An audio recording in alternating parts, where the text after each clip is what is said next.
excited to introduce you to April White. April has an amazing story, by the way. She is a former film producer, former private investigator, bouncer, teacher, and screenwriter. I have so many questions on all of that just to even start with that. But she also is the author of a new to me series that I just found, the Code series, the Cypher Security series. And she has Code of Conduct, Code of Honor, and her newest one, Code of Ethics. And you also have other books on Immortal Descendants, Baker Street, and I think you have Immortal Descendants, Baltimore. Is that right? Yep. Awesome. Well, tell us a little bit about yourself. I feel like there's so much to unpack here. You have a little bit of magic, mystery, romance, all sprinkled into one. And I read your book in an entire weekend. It was so good. I love that. Well, I love so much of it for so many reasons, but tell us a little bit about your background, like what brought you to where you're at now. Thank you, first of all.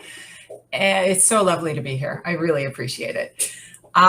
When you encapsulate 50 years into a paragraph, it looks really interesting, but it's, I've traveled my whole life. I had the opportunity to have a lot of different jobs that each one of them was a career in its own right, but they led to the next job and the next job and the next job. And that sort of the common denominator for all of it was storytelling in a weird way. When you're a private investigator, you're telling the story of a case. When I was a bouncer, like I have to be able to read the story in the moment and get the sense of, is this a thing that I need to deal with right now? So it's people and stories are, people are fascinating, and telling their stories and imagining their stories is really fun. My husband and I play a game when we travel where we sit in a cafe and we watch people walk by, and the game is there are only 10 people in the world. And so we'll find people who remind us of, oh, there's George Clooney, or there's my old boss, or, that kid looks just like our kid's best friend from kindergarten, that sort of thing. And the stories that we tell ourselves about people are just completely fascinating. And when I was a kid, when I was 12, I learned that I wanted to tell stories because I was traveling around the world with my dad. He had a trip planned to the Himalayas and asked everybody in our family if they wanted to go. My mom was in law school. She couldn't go. My sister was 2 years younger than me, and she wasn't interested. And I went, and I was gone from 6th grade for 6 weeks. And my teacher said, instead of homework, she handed me an empty journal and said, I would like to read it when you get back. And so for the first time, I felt like I had something to say because someone was going to listen. Someone was actually reading this, so I had an audience.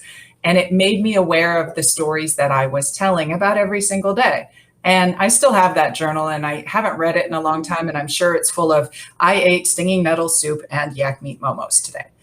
But still, it was a really extraordinary experience to have that sort of an audience and to know that someone was going to read. And so in my mind forever, it was like, yeah, I want to write a book. And I did all these other jobs in the meantime, but still hanging out was, I would like to be an author. And finally, about 12 years ago, it was kind of a put up or shut up moment. And so I wrote. Wow. Now, did you start writing screenplays, or did you start with novels? I started with screenplays. I was working as a film producer in super low budget, straight to cable stuff. That was like, I got my training, kind of guerrilla filmmaking. And enough bad scripts were crossing my desk that I instantly was like, I could do this. I know how to make a film for a certain budget number. And then I realized that I could actually write them for that number too, which was a marketable skill. They were not great scripts, but being able to write for a $350,000 movie is a useful skill to have. That is absolutely a useful skill to have. I don't even know how wouldn't even know where to begin with that. We have a lot of people in the comments watching. Sharon says, hi, April. Christopher says, hello. So excited for Code of Ethics. I think we're all super excited for Code of Ethics. And if you guys have not ordered it, you can grab it right down below with the link. Your brand new one. Happy Pub Day, by the way. Thank you very much. Thank you for being on the show today, because I know today is usually the day authors are like, nope, I cannot on Pub Day. I thought about that today. I was like, she's brave. Well, it just means that my social media is completely silent for this time. For this time, yes. Well, I absolutely love, I was new to finding you. And when I was reading up on your stuff, I was like, oh, wow, this is really good. And I loved Gabriel and Shane's story, and how my husband and I are former veterans. And so we are very passionate about veterans. And I love that you incorporated that and disabilities into that. That was just really interesting. You don't see a lot of that. And I feel like it's so needed in this space to bring pieces of all different kinds and walks of life. So what was your inspiration for the cybersecurity series? Well, Penny Reed and her people, that was part one of the puzzle. But also she had, starting out with Smarty Pants Romance, she had a mandate, and it was to really be inclusive and representational. And that made me think, just having that out there in the universe, like, okay, what stories can I tell that are meaningful to me, that I can tell responsibly, but that aren't, me? Because usually we write what we know. And I still am writing what I know, because I directly took a lot, probably 70% of Shane's story is from a really good friend of mine whose boat I lived on in college, who had lost his leg when he was 19. And I hung out with him for a long time, and I got those stories. So learning that and really knowing someone, you're laughing at something. So I'm laughing at the comments because they're really funny. I'm going to tell you in a second what they are. They're great. They're good compliments. Oh, cool. I just happen to laugh at. Anyway, go ahead. I'm so sorry. No, it just became really important, and is like, you don't know what you don't know. And when you then do pay attention, you're like, well, of course, love is love is love, and everybody falls in love at some point in their lives. So why not really represent the world as it looks around us? Because it's not just, white cis female kind of thing reading these books, reading any book. And so, writing the world the way it looks, it takes some work. I mean, you have to be responsible. You have to make sure that you're telling stories that are, that are responsibly told. But I'm not telling the story of all amputees. I'm telling the story of Shane. Yeah. Well, I loved her character so much. I love a good, strong, baddie. I mean, who doesn't, right? And the reason why I was laughing is people are going nuts in the comments for you. They also say, Penny is amazing. You're doing the Pennyverse such justice. It's great seeing awesome. Penny's characters come to life with your very own touch. And I agree. I recently discovered Penny Reed. For those who don't know, April works with her publishing company, right, and Smarty Pants Romance, which is phenomenal. And she has such amazing authors working with her. And Penny Reed is one of the funniest people I've ever talked to. True story. The most down-to-earth person, super funny. And one thing I love is I can see the vibe in your covers in her brand too. Yeah. And my eyes kind of took that in, and I was like, I kind of see, and I knew before I even knew that you worked with her, because I could tell by the covers that they came somehow connected. And and then love is love is love. I love that, Christopher said. So what was it like being a private investigator? Did you pull character ideas from that as you're a writer? Because I imagine being in film production which I've heard is not as glamorous as we all think. Nope. And private investigator, bouncer, teacher, screenwriter, all those things. You come across probably the most eclectic range of humans possible. As I said, 50 years condensed down into one paragraph. Yes. So that's a lot of interesting characters, to say the least. And you also live in the LA area, I think, right? Yeah. So that's got to be really interesting too. I think you could do some really fun people watching and 10 people on Earth just going there. Venice Beach is actually perfect for that. Oh, that sounds really fun, actually. Yeah. That sounds really fun. So what are you working on now? What's coming next in the hopper for you? I know you probably can't even think that far because you just released this, but I think actually I just realized, which one am I missing here? Code of Matrimony? Yeah, that was a novella that surprised me. I didn't actually intend to write it, but I wrote ethics, finished it a couple of months ago because the machine requires the time. And after finishing it, or when I began it, I realized that some things had happened sort of off camera, if you will. And the story had progressed, and relationships from Code of Honor had progressed in their way too. And I was at a writing retreat with Penny, actually, and realized that I have a week of no kids, no dog, and just writing. So oh my goodness, yes.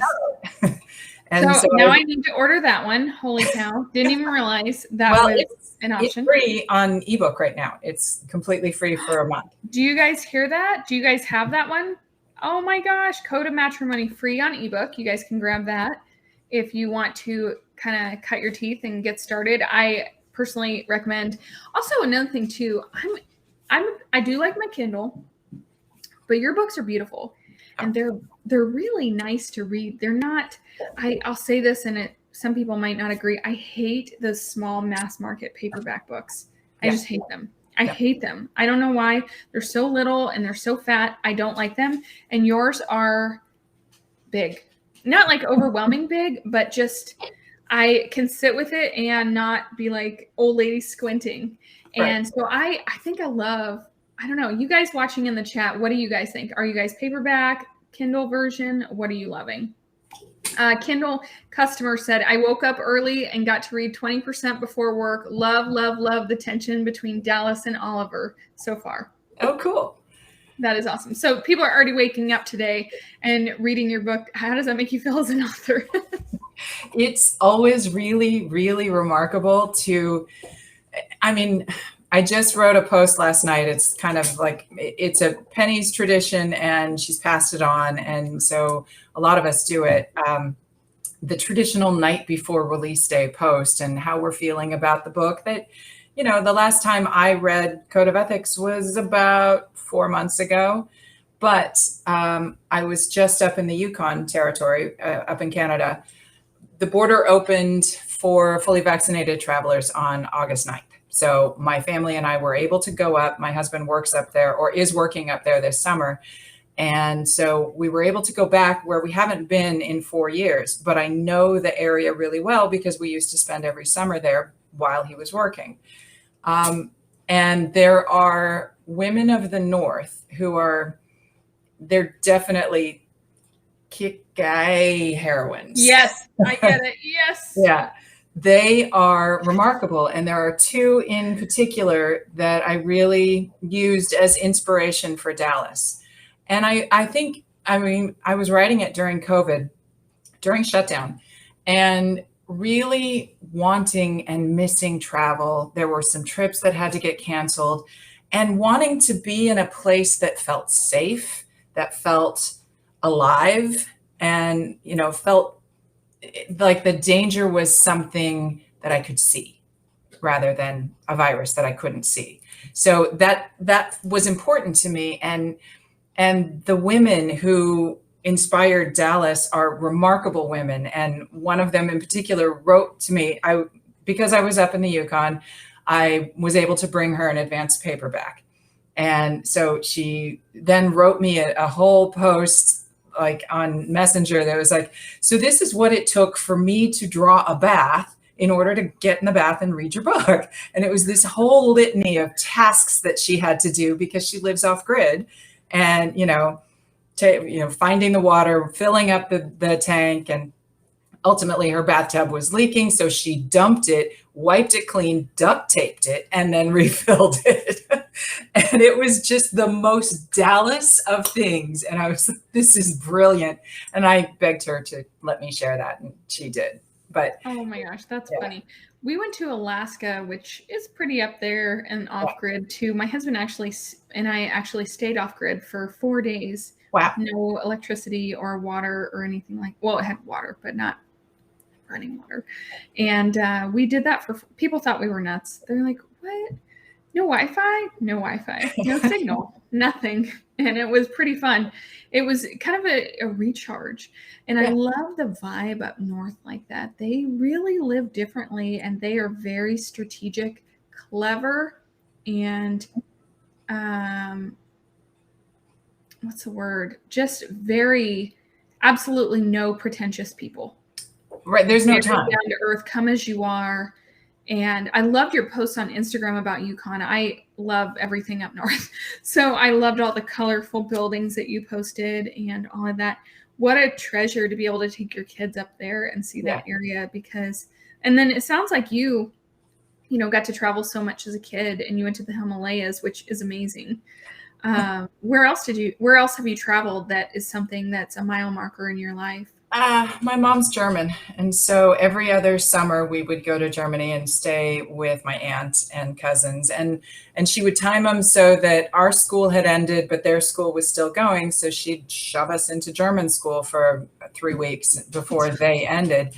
And it just having, like, the first time I went to Europe by myself, I was 10.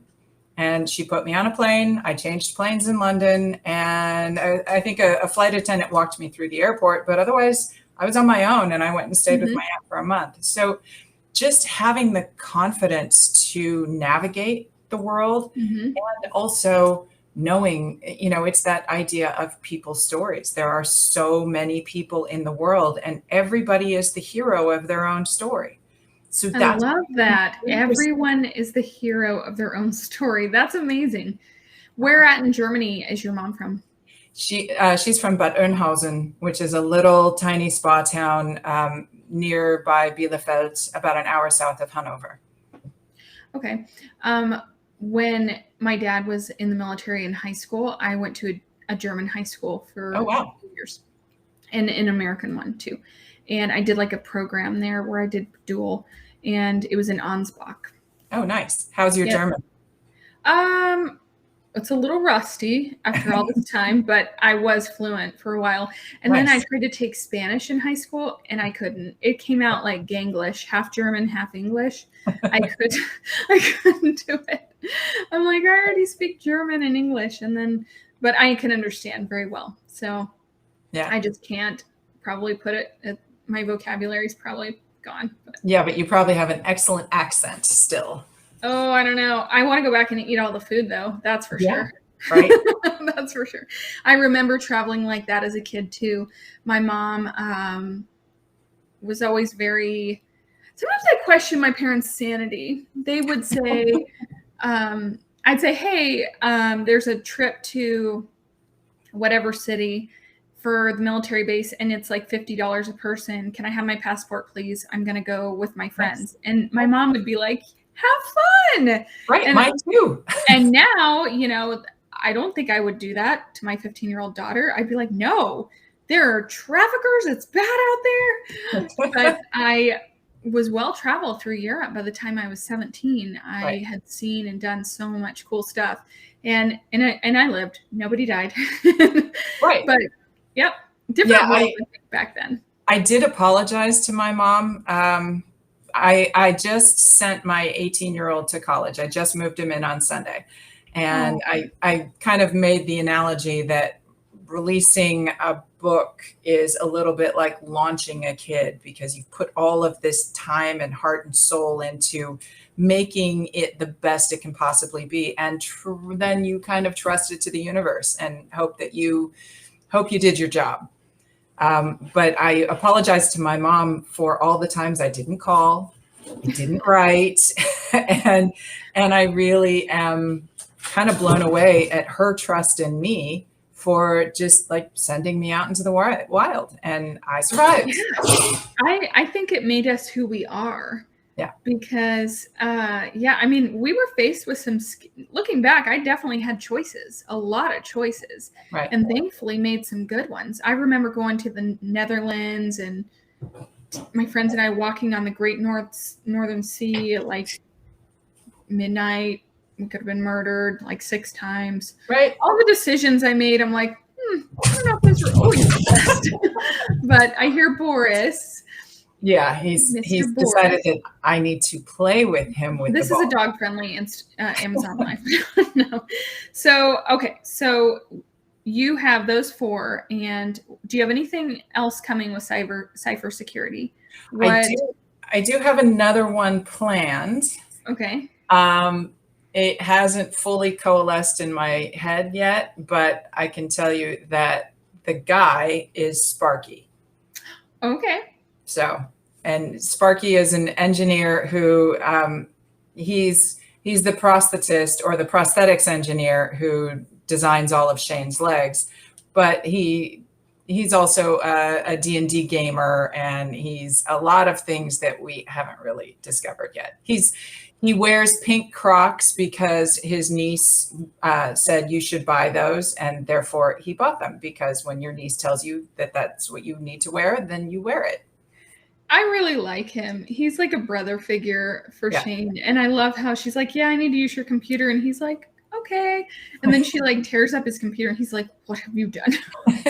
Exactly. Question. What does it mean to be a Vivian finalist? What does that mean? I guess I don't know a lot about that. What does that mean for you? So the RWA is the Romance Writers of America. Their premier award was the Ritas, and they retired the Rita Award 2 years ago, I think. And then last year was the inaugural season of the new premier award, which was called the Vivian, and it's named after Vivian Stevens, or Steffens, I'm not sure. It's spelled Steffens, who was one of, if not the founder of RWA, a Black woman author and I don't know her books. I don't know enough about her, but she was instrumental in creating this organization that, romance had such, and still does have such, a bad rap among so many people for so long. And this organization created a system, safeties, like systems in place to represent romance authors, to help deal with contracts, to navigate the publishing industry. And changing the Rita to the Vivian was really, it was a nod, and it was honoring her. And so last year, pandemic, sort of RWA implosion-ish stuff was happening. And so they made, with the inaugural Vivian, they made it open and free, so completely accessible for people to submit their books. And there are about, I don't know exactly how many categories. I think that's around 10 categories. And I submitted Code of Conduct. I had submitted it when it was the Rita, but then it, because that was the year it published, that year was a bypass. And so I submitted it as a Vivian and into the romantic suspense category. And when I found out that it was one of the 5 finalists, it was stunning, because it's a huge honor. It is, right. I can see why, though, after reading the book. I tend to like more suspense than super sappy romance. Yeah. And this was just my jam. And so I've told everyone, I'm like, have you guys heard of April White? And they're like, no. I'm like, oh, well, this is the books I need you to get so that you can watch my live and tell your book club. Thank you. But I want to read something, if that's okay. Of course. I love this because I'm all about, Okay. Sorry, my dog has just decided to make an he is appearance. absolutely welcome. We love you, Boris. I love this part of your book. This one was in Code of Conduct, the first one, if you guys are new to April. And I love this part. It said, this is Gabriel saying this: fierce women fascinated me. This fierce woman dared me to discover who she was. Like, I love when you write about a empowered woman who is just, I mean, that's what Shane was. She was, I love how she played cat and mouse with him too. She wasn't giving him nothing. She's going to make him work for it. And I love that part. So I'm on the second one. Cannot wait to read the third. So excited. Well, now that you've been writing for a hot minute and you have so much life experience, and you keep saying 50 years, and I don't understand the math because you look like you're 30. So thank you. What advice would you have for an aspiring creative or aspiring writer? Make or write or create what you love to consume. Because, so as a writer, write what you want to read. Because before you're finished, you will read it like 1,622 times. And if any of it bores you, even the slightest bit, cut it. Because if it bores you, it's going to bore the audience. So absolutely do that. And then find mentors, because that's something. Oh, you have the gold mine of that with Penny. I do, absolutely. And I didn't go to her. I mean, we were actually compatriots, really, because we published our first books the same year. And I really just found her through her book, because I happened to download it on that weekend that she made it free for her book club. Yeah. And you just find people who write what you love to read, and then talk to them. Because authors are people, and we tell, sorry, they're on a football for the dog now. We just tell stories that He's the star of the show too. It's okay. Okay, good.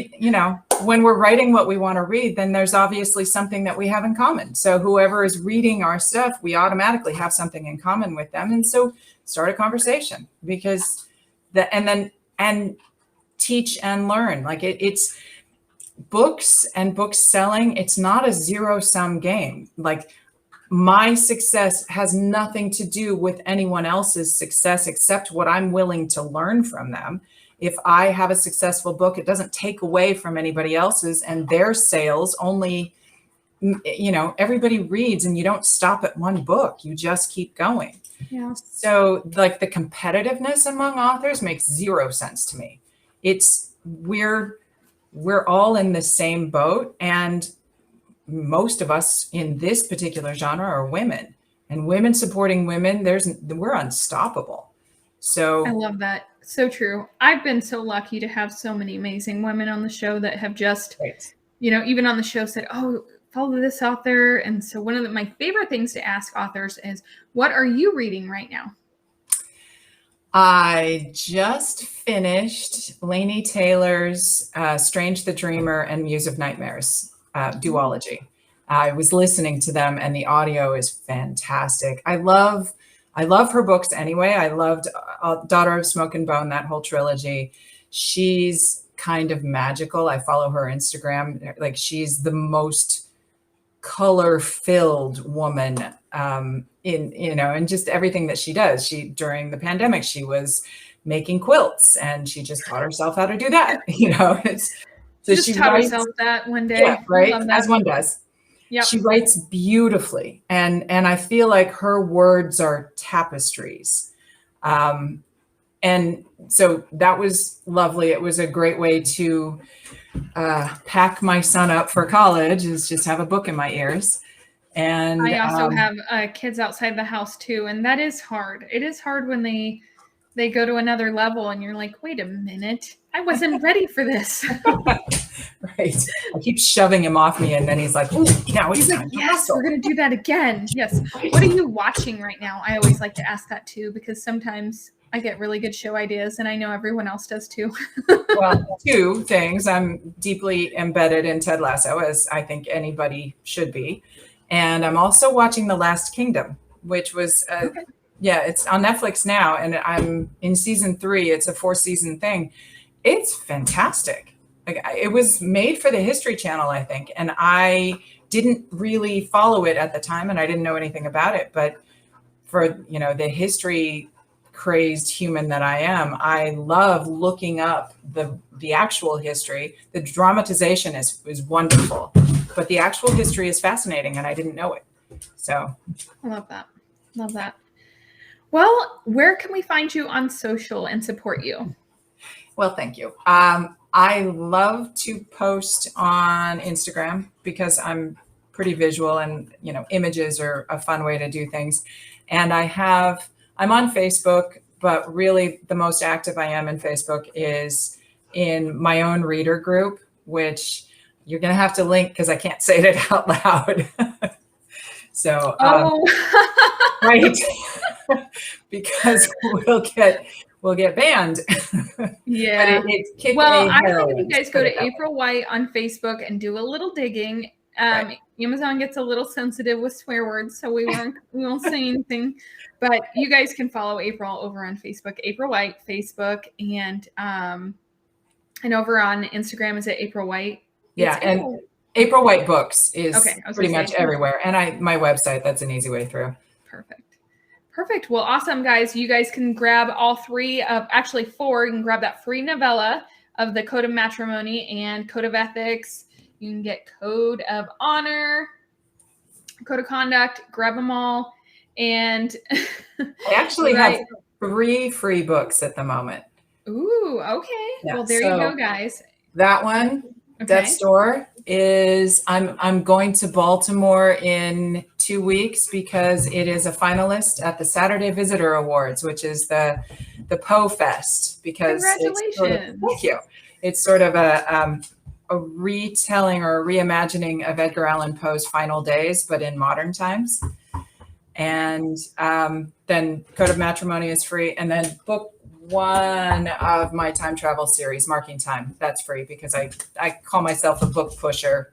Get you hooked, and then maybe I cannot wait to read more. Very excited, and I'm so glad that we could have you on the show today. I really, really appreciate it, Erin. Thank you so much. And I'm glad that you brought Boris too. Well, I would argue he brought himself. He brought himself. He is always welcome. All of the dogs are always welcome on my show. All right. Thank you, Amazon, for watching. Be sure to tune in every day, Monday through Friday at 1 p.m. Central. We bring all the best authors to you and share all their books with you and all their stories. Thank you so much for being a guest today, April. It was totally my pleasure. Thank you. All right. Thank you so much. I'll see you later. Bye. Okay.